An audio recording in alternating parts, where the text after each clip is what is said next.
Agora a gente vai voltar com o nosso assunto sobre aluguel. Se você tem dúvidas, manda rapidinho, que a Daiane Salles, presidente da Comissão de Direito Imobiliário da OAB de Joinville, está aqui, já respondeu várias perguntas. Daiane, perdão. Agora, voltamos, eu tenho uma dúvida em relação às obrigações do fiador.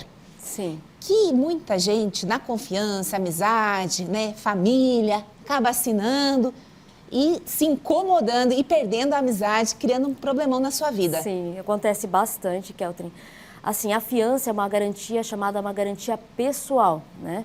Uma vez o fiador,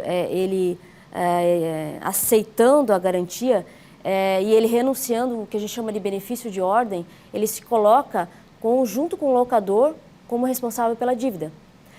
Geralmente, né, nos contratos de locação, a gente coloca, no caso o locador coloca o fiador com o locatário em pé de igualdade. Eles colocam como solidários, né? E se coloca como solidário, né, os dois respondem em pé de igualdade em caso de dívida. Perfeito. Daiane, tem mais uma pergunta no nosso Sim. WhatsApp. Vamos dar uma olhadinha. Estou no ponto onde é a minha borracharia desde 2016. Se o locatário pedir o ponto, tem direito de indenização? A Isa está perguntando. Obrigada, Isa. Essa é uma dúvida muito realmente constante até.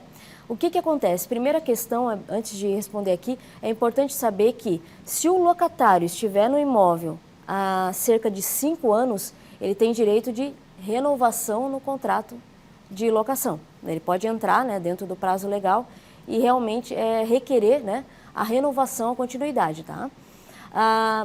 O que acontece? Existia muito essa questão que se tratava muito da questão do ponto comercial, né? O que se busca hoje, o que se tem direito é a renovação, não se trata de indenização, e sim direito de renovar, direito de continuar no imóvel por mais 5 anos, né? Mas aí o locatário tem que entrar na justiça com prazo máximo de 1 ano e o prazo mínimo de 6 meses antes da finalização do contrato de locação, se ele já tem 5 anos no imóvel e 3 anos no mesmo ramo comercial, e pedir a renovação dessa locação.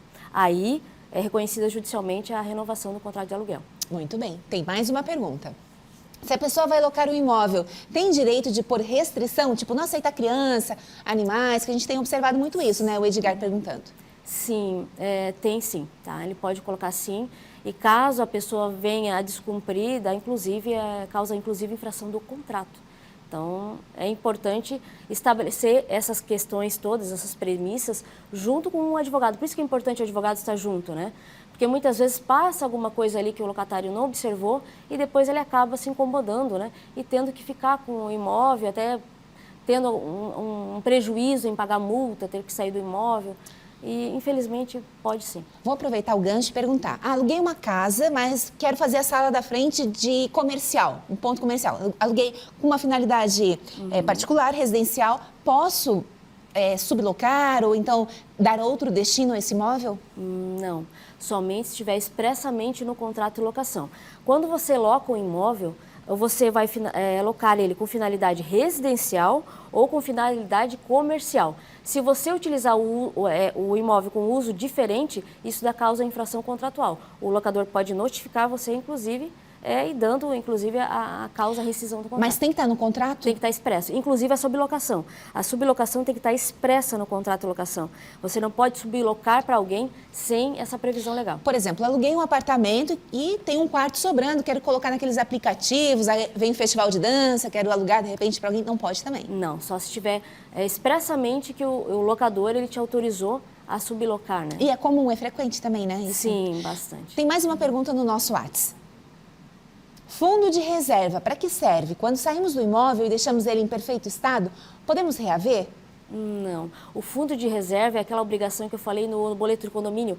Ele é uma obrigação do locador, que é o proprietário do imóvel, fundo de reserva. Para que serve o fundo de reserva? Se você for observar no seu boleto de condomínio, vai ter várias despesas lá. Aquelas despesas ordinárias, de limpeza do condomínio e tudo mais, isso tudo é o locatário, mas o fundo de reserva do locador. Para que serve? Por exemplo, o condomínio sofreu uma ação judicial. Com que valor você vai pagar, o condomínio vai pagar essa obrigação? Vai pagar com o fundo de reserva. Então, esse fundo de reserva é o proprietário quem deve pagar. A pessoa está devendo o aluguel, decide entregar a chave na imobiliária. A imobiliária deve aceitar, mesmo aluguel atrasado, não entregou, não fez aquela avaliação que se faz antes de entregar? A vistoria. A vistoria. Não. Assim, a entrega das chaves, ela reflete a obrigação cumprida pelo locatário. Então, quando está próximo ao fim e o locatário não quer mais continuar, ele obviamente notifica o locador dessa situação e daí, se tiver uma imobiliária como intermediadora, ela vai até o local, é feita a vistoria para ver se o imóvel está em ordem, porque o locatário ele tem que entregar o imóvel da mesma forma que ele recebeu. Então, se ele recebeu com pintura nova, ele entrega com pintura nova, como foi acordado, e daí a imobiliária vai verificar toda a situação do imóvel e a obrigação cumprida, daí sim se entrega a chave.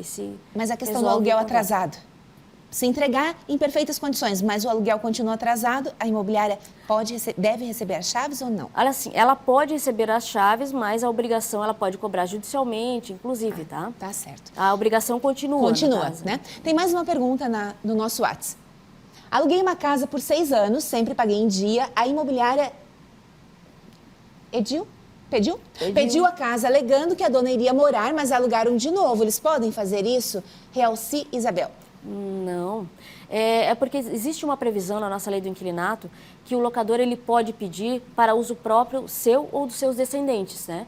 Não pode ser utilizado esse artigo da lei, esse inciso, de forma leviana, porque ali, pelo que foi repassado para nós, né, o locador utilizou de maneira leviana, ou seja, ele mentiu para poder a pessoa sair. Se isso aconteceu, a pessoa pode, inclusive, reivindicar na justiça essa questão, né? Porque ele teve prejuízo, ele teve que sair do imóvel, com certeza de forma às pressas, né, para encontrar o teu imóvel. Então, se isso aconteceu, procure um advogado de sua confiança, porque com certeza o que aconteceu? O locador utilizou de um abuso de direito, né, da própria lei, para poder fazer com que o locatário saísse do imóvel. E não foi verdadeira a motivação. Estou num imóvel que foi vendido através de um leilão, né, que estava em penhor. Eu tenho um prazo para poder deixar o imóvel pela lei, ou como funciona isso? Quando alguém compra um imóvel de leilão, quem está no espaço tem algum tipo de benefício? Então, a lei diz o seguinte: primeira questão, né? Tem que ser sempre a boa-fé contratual, sempre tem que estar de acordo, ou seja, tanto a parte como a outra tem que estar ciente do que está acontecendo, né? O locatário ele não pode ser pego de surpresa e sair às pressas, né? Então, assim, o que acontece? O locatário ele tem que saber que isso aconteceu, ele tem que ser notificado da situação. No mínimo, ele teria 30 dias. Se fosse uma venda para terceiro, vamos supor uma venda para terceiro, que é o mais tradicional, o locador ele notifica o locatário para ver se ele não quer comprar, que é o direito de preferência, ele tem 30 dias. Se ele não tiver interesse, daí sim o imóvel vai para venda para terceiros. E se um terceiro comprar, o que acontece? Ele vai ser notificado para que em 90 dias desocupe o imóvel. Ou Perfeito. até mesmo continue, porque às vezes o atual comprador quer manter a locação. Perfeito. Daiane Salles, presidente da Comissão de Direito Imobiliário da OAB Joinville, agradeço a sua presença, né? Respondeu de forma muito pontual todas as perguntas. A você que participou conosco também, muito obrigada. Daiane, qual é o teu Instagram? É adv.daiane Salles. Daiane Salles, muito obrigada.